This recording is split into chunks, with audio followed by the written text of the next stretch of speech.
Brian Kelly heads to LSU. Lincoln Riley heads to USC. And what it means for college football is twofold. It means USC immediately becomes a playoff contender and will, in short order, more than likely be the power of the Pac-12 and be the Oklahoma of that power bracket. What I mean by that is Alabama's won national championships. LSU has obviously done the same. Georgia has competed in that national championship game and gone toe-to-toe with Alabama in SEC title games. Clemson has won 2 national championships. But when we put Oklahoma in our projected preseason Final Four, we don't expect them to win a game there. We don't expect them to win the national championship. I think USC will be there shortly where we go, okay, with Lincoln Riley and 2 recruiting classes, 3 recruiting classes, they're going to rip through the Pac-12 at 11-1, 12-0, win a Pac-12 championship game, and be our preseason picks for playoff spots. We got to see, though, if you can beat the big boys. But, hell, just being in those Pac-12 championship games and winning those and going 11-1, 12-0, 10-2 would be nice in USC land. But no matter what, the potential is there for Lincoln Riley to win national championships. That reality exists there. It does not exist a lot of places. It apparently does not exist at Oklahoma, which is why he left. It does not exist at Notre Dame either, which is why Brian Kelly left. At the moment, both of these coaches saw a ceiling on their programs and felt like they had to go to programs where there was not a ceiling. Now, I hope that we will see fresh blood in this year's college football playoff. Michigan would be fresh blood. Cincinnati would be. Perhaps Oklahoma State's in there. That would be all great. And then perhaps if you saw that, one of those 3 would have to play for a national championship, even if they get pounded by Georgia. Perhaps then you have coaches, programs, players that say, hey, we got a shot. If that team got there, it's not just the same 4 or 5 schools. But for a coach today at both Notre Dame and Oklahoma, those 2 guys felt like they couldn't get to the ultimate final level, the boss level, and beat the boss. So the landscape changes here from a Pac-12 standpoint because now suddenly you've got a new potential boss that joins the crew. The Bama, LSU, Clemson, Ohio State crew now would be joined by USC. That's another. For Brian Kelly to LSU, it just once again recharges a program that wins national championships, 3 in the last 15 years, and would be right there again doing so. My question with Brian Kelly is fit. And that's both geographically and temperamentally. Brian Kelly's won a lot of football games at Notre Dame. And no question, there's scrutiny on the head coach at Notre Dame. But Brian Kelly also in some ways has been in a bit of a safe cocoon there. Win 11 games once every 5 or 6 years. Get to a playoff. Get to a BCS championship game. Brian Kelly just became the all-time winningest coach in Notre Dame history and really only sniffed 1 national championship. And in that game, got destroyed by Bama. He could have survived there. You can survive there by going 8-4, 9-3, 10-2. Because I think Notre Dame has a bit of a cloak around it. Hey, we'd rather be 9-3 than, 4-5 going into the final stretch of the season. We'd rather be we'd rather not be 5-7, 6-6. So we'll take it. You don't have to worry about a conference championship game, a tough league schedule. We'll schedule good opponents. But, some decent bowl games every so often.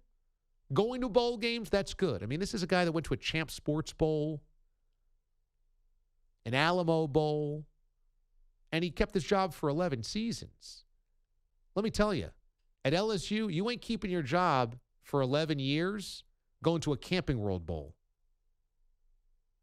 Ed Orgeron got booted out of town a year and a half after winning a national championship with one of the greatest seasons we've ever seen. So, Brian Kelly has already shown, hey, temperamentally, he's combative, he's argumentative, he's softened a little bit in recent years, but his tirades on the sidelines and his volatile temper, what does that look like when the thumb of the SEC is pressed on you every single day? And 8-4 doesn't keep your job. 8-4 every year at Notre Dame? Fine. 9-3, nice. 10-2, oh my God, we love it. At LSU, if the only chance he gets to sniff a national championship game, he gets run out of town by Alabama, he ain't lasting 11 years. That's a 4 or 5 year bit. So I wonder about that.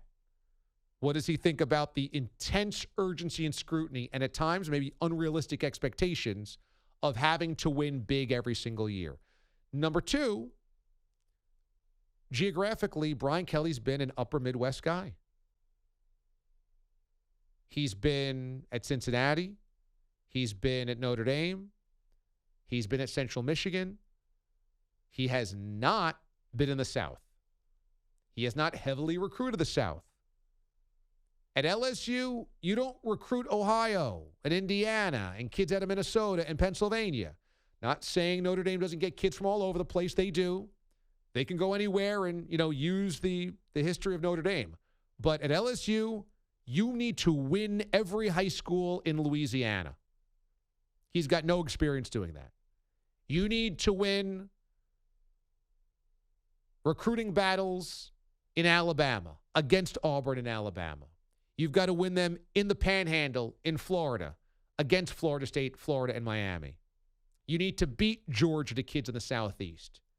You need to close the borders on Louisiana and go into Texas and get kids. And if you don't, you ain't winning the SEC.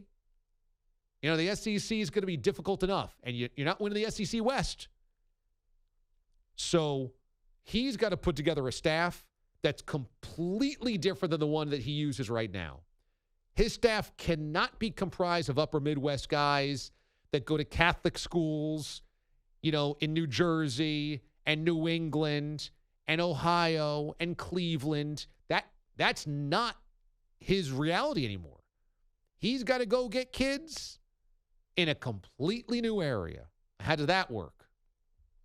So this is far from a done deal.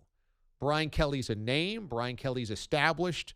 If you're an LSU fan, you're like, hell, that's way better than swinging for the fences with Billy Napier.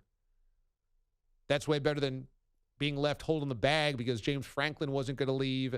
Mel Tucker didn't leave. Lincoln Riley went to the West Coast. Way better.